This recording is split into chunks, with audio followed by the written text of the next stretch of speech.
राधे राधे। जय हो लक्ष्मी माता की। प्रिय भक्तों, आप और आपके समस्त परिवार पर माता लक्ष्मी की कृपा यूं ही बनी रहे। आज दिनांक है 21 अक्टूबर और दिन है मंगलवार। आज अमावस्या तिथि 5:54 तक रहेगी। उसके बाद प्रतिपदा तिथि लग जाएगी।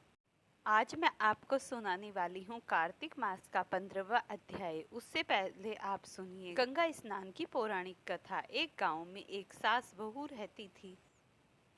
कार्तिक मास आया तो सास बोली, मैं कार्तिक स्नान के लिए तीर्थ जाना चाहती हूँ हरिद्वार। बहू बोली, मैं भी चलूंगी। सास बोली, तू अभी छोटी है, अभी मुझे जाने दे। सासू तीर्थ गई तो बहू कुम्हार के यहाँ से 33 कुंड ले आई। रोज एक कुंड भरा कर रखती। उधर गंगा में सासू जी की नथ गिर गई। बहू कुंड में नहाती हुई बोली, सासू नहावे कुंडे उड़े, मैं नहाऊं कुंडे।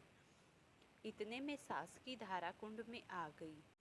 इतने में गंगा की धारा कुंड में आ गई और वह बोली कि सासू जी, मैं तो सोचने लगी तो आप साथ ही नथ देख बोली, यह नथ कहाँ से लाई तू? बहू बोली, यह तो मेरे कुंड में गंगा की धारा के साथ आ गई। अब सास बोली, मुझे ब्राह्मण भोज करना है। बहू बोली, सासू जी तो ब्राह्मण मेरे भी जिमा दो, तो मैंने भी कार्तिक स्नान किया है। तूने कहाँ कार्तिक स्नान किया है? तो बहू बोली, ऊपर चलो, मैं आपको बताती हूँ। ऊपर गए तो देखा सारे कुंड सोने के हो गए हैं। और बहू बोली, मैं रोज कुंड भरा कर रखती और सुबह जल्दी उठकर नहाती और उल्टा करके रख देती। तब सासू जी बोली, बहू तू तो बहुत भाग्यवान जो साक्षात गंगा जी तेरे पास आई। तूने श्रद्धा और विश्वास से कार्तिक का स्नान किया, भगवान ने तुझे फल दिया। दोनों सास बहू ने धूमधाम से ब्राह्मण जिमा कर दक्षिणा देकर विदा किया और कार्तिक स्नान मनाया। भगवान जैसे सास बहू को फल दिया वैसे ही सबको देना। इस कहानी के बाद आप सुनिए कार्तिक मास में सुनी जाने वाली सीता माता की पौराणिक कथा। सीता माता कहती थी हर रोज श्री राम से कि वह उन्हें रोज कथा सुनाती थी। एक दिन श्री राम भगवान को किसी काम के लिए बाहर जाना पड़ गया तो सीता माता कहने लगी कि भगवान, मेरा तो 12 वर्ष का नित्य नियम है, अब आप बाहर जाएंगे तो मैं अपनी कथा किसे सुनाऊंगी? श्री राम ने कहा, तुम कुएं की पाल पर जाकर बैठ जाना और वहाँ औरतें पानी भरने आएंगी, उन्हें अपनी कहानी सुना देना। सीता माता कुएं की पाल पर जाकर बैठ गई। एक स्त्री आई, उसने रेशम की जरी की साड़ी पहन रखी थी और सोने का घड़ा ले रखा था। सीता माता उसे देख कहती है, बहन, मेरा 12 वर्ष का नित्य नियम सुन लो। वह स्त्री बोली, मैं तुम्हारा नित्य नियम सुनूंगी तो मुझे घर जाने में देर हो जाएगी और मेरी सास मुझसे लड़ेगी। उसने कहानी नहीं सुनी और चली गई। उसकी रेशम जरी की साड़ी फट गई, सोने का घड़ा मिट्टी के घड़े में बदल गया। सास ने देखा तो पूछा कि यह किस दोष और अपने सर लेकर आई है घर? बहू ने कहा कि कुएं पर एक औरत बैठी थी, उसने कहानी सुनने के लिए कहा, लेकिन मैंने कहानी सुनी नहीं, यह उसका ही फल है। बहू की बात सुनकर अगले दिन बड़ी साड़ी और घड़ा लेकर सास कुएं की पाल पर गई। सास को वहीं माता सीता बैठी मिली तो माता सीता ने कहा कि बहन, मेरी कहानी सुन लीजिए। सास बोली कि एक बार छोड़ो, मैं तो 4 बार कहानी सुनूंगी। इस प्रकार सास ने कहानी सुनी।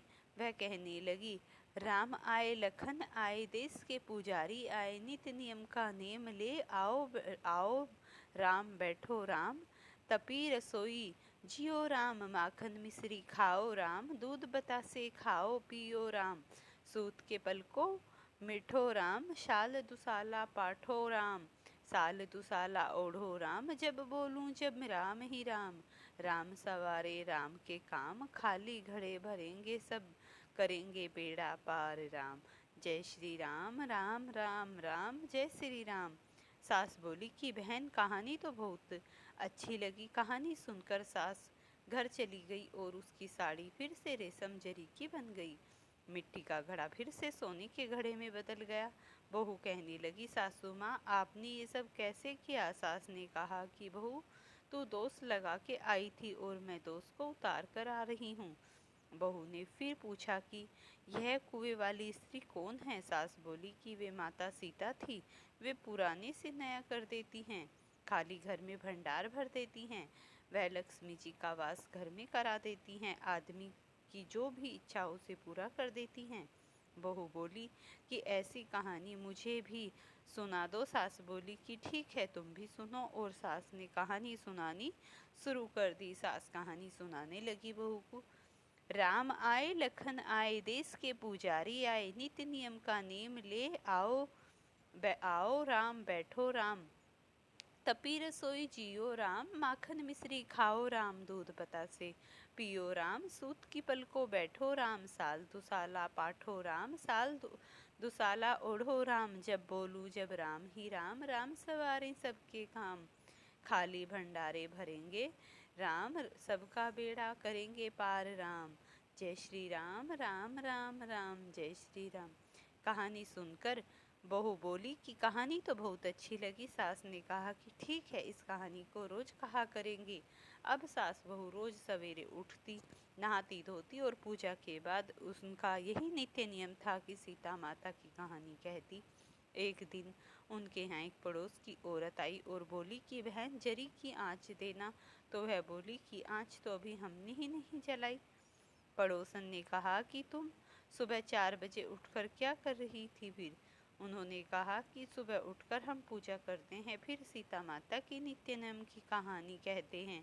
पड़ोसन ने उसकी बात सुनकर कहा कि सीता माता की कहानी कहने से तुम्हें क्या मिला? वो बोली कि इनकी कहानी कहने से घर में भंडार भर गए, सारे काम सिद्ध हो गए, मन की इच्छा पूरी हो गई। पड़ोसन कहती है कि बहन ऐसी कहानी तो तुम मुझे भी सुना दो। वह बोली कि ठीक है, तुम भी है कहानी सुन लो। राम आए लखन आए, देश के पुजारी आए, नित्य नियम का नेम ले आओ बैठो आओ राम। इस तरीके से वह कहानी सुनाने लगी। सारी कहानी सुनने के बाद पड़ोसन कहने लगी, बहन कहानी तो बहुत अच्छी लगी। अब वह पड़ोसन भी नित्य नियम सीता माता की कहानी कहने लगी। कहानी कहने से सीता माता की पड़ोसन के भी भंडार भर गए। अब तो पूरे मोहल्ले में नित्य नियम की कथा चल पड़ी। हर किसी की मनोकामनाएं पूरी होने लगी। हे सीता माता, जैसे आपने उनके भंडार भरे वैसे ही आप हमारे भी भंडार भरना। कहानी सुनने वाले के ऊपर, कहानी कहने वाले के ऊपर, इस प्रकार जो भी इस कहानी को सुनता है और सीता माता की कथा को लोगों में सुनाता है, उसकी समस्त प्रकार की मनोकामनाएं पूरी हो जाती हैं। प्रिय भक्तों, अब आप कार्तिक मास में सुनी जाने वाली 15वें अध्याय की कथा सुनिए। प्रेम से बोलिए श्री हरि विष्णु भगवान की जय हो। प्रिय भक्तों, भगवान विष्णु की कृपया आप पर अपरंपार बरसती रहे।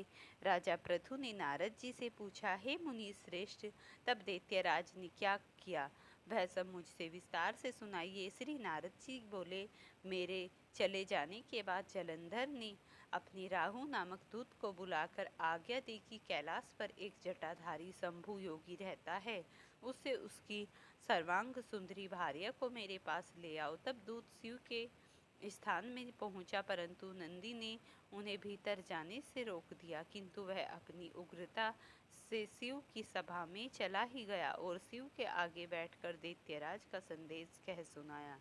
उसे राहु नामक दूत ने ऐसा करते ही भगवान शूलपाणी के आगे पृथ्वी फाड़कर एक भयंकर शब्द वाला पुरुष प्रकट हो गया, जिसका सिंह के समान मुख था। वह नरसिंह ही राहु को खाने चला।